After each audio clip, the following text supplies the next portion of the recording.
I was going to ask you to show the shoes, but you one step ahead of me. You planned this outfit all out ahead of time, didn't you? Yeah. I'll plan it. Yeah. Shout out to Philippe Plein. He dressed me himself. He brought me to his store and into his place, and he dressed me himself. He said, "You're gonna bring fire tomorrow, right?" And I said, "Yeah, I'm gonna bring fire." So that's why we need this. That's awesome. So can you just talk to me a little bit about the fight? What did you think of it? Did it go the way that you had anticipated it going? Oh, the fight was good. I think everybody loved the fight. Hunter loved the fight. I think Dana loved the fight. You know, it was a fun fight.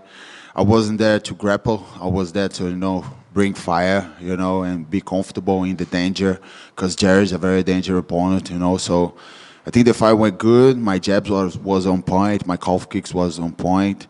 And I just did the job. I almost got the finish. I think the ref should have finished it, should have stopped the fight, because Jerry was very bad. But it is what it is. I'm very thankful to be there 25 minutes with one of the best in the world, And tell me one guy that did that to Jared.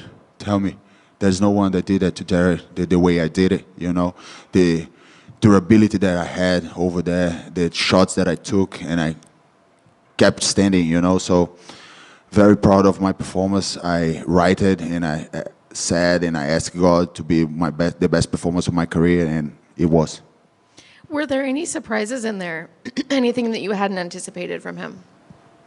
Not at all. Only I always knew that he was powerful. He was very durable, and I think nothing surprised me at all. He actually managed to change inside the fight.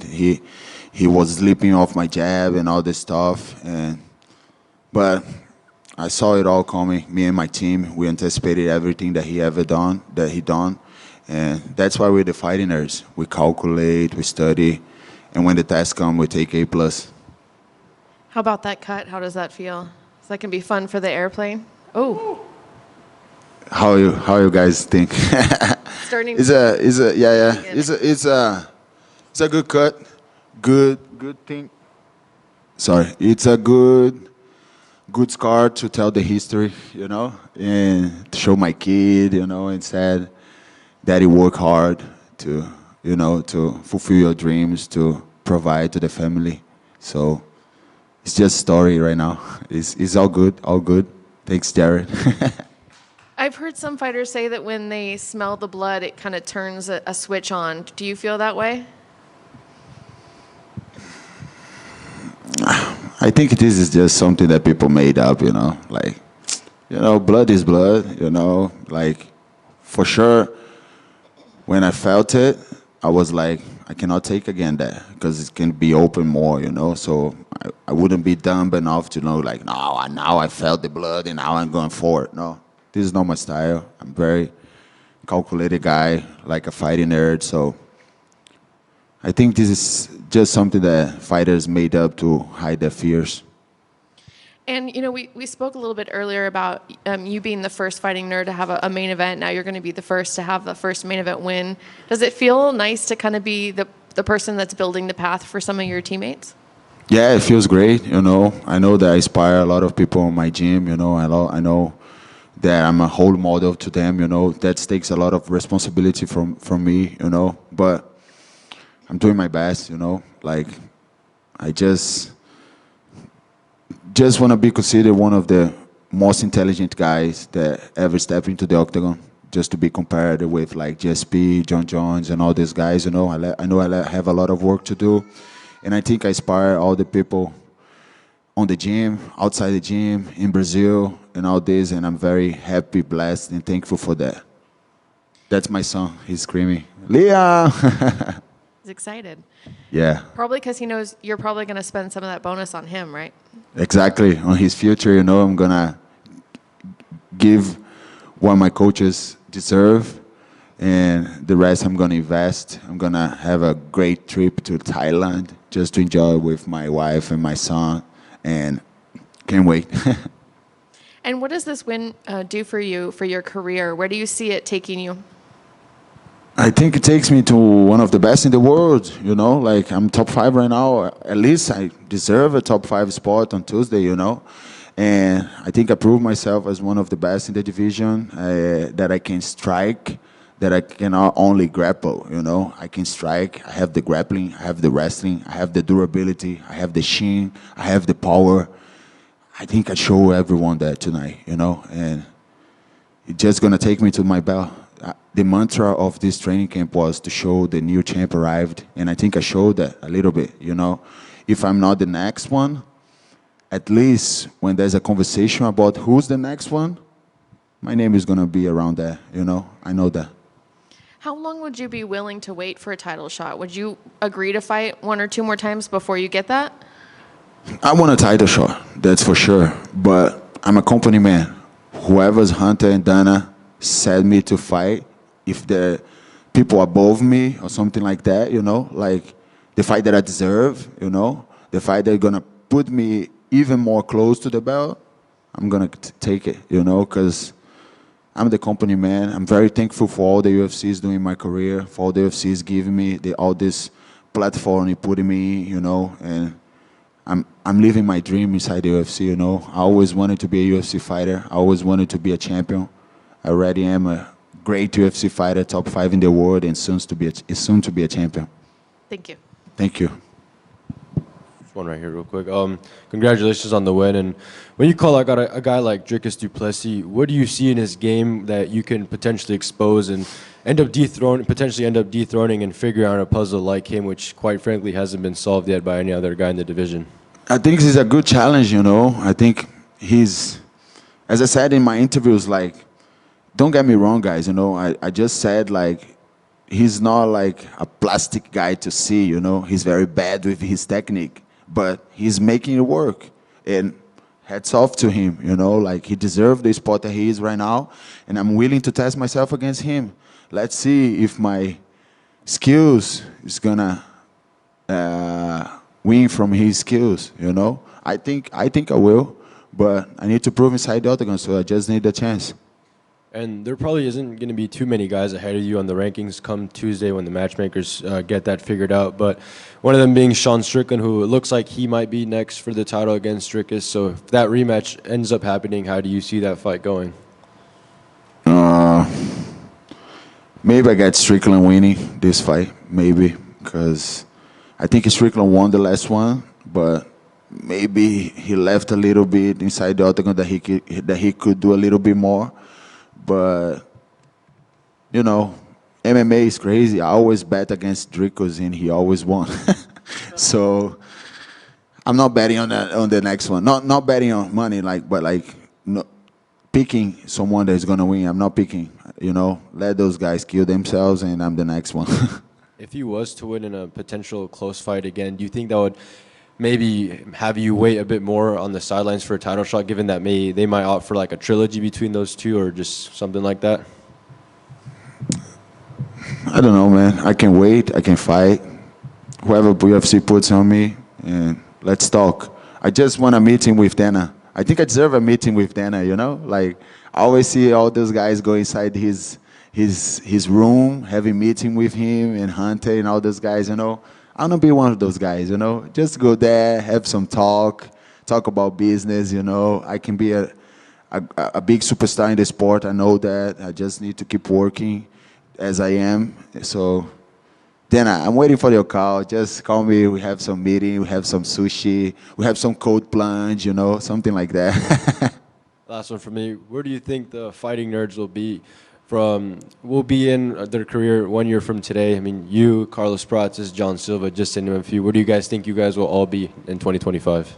Brother, we are taking over, brother. In 2025, I'll be the champion. All the other guys will be like top 15, top 10, or even champion. You see what John Silva did to the last opponent. You see what Carlos Prates did, Rufi. There's Bruno Brazil. There's Thiago Moisés, Kainan Kushevski. There's a lot more guys in the gym that people don't know, you know? So we're cooking great guys. And it's the Fighting Nerds takeover. You better watch out. It's bullying payback time.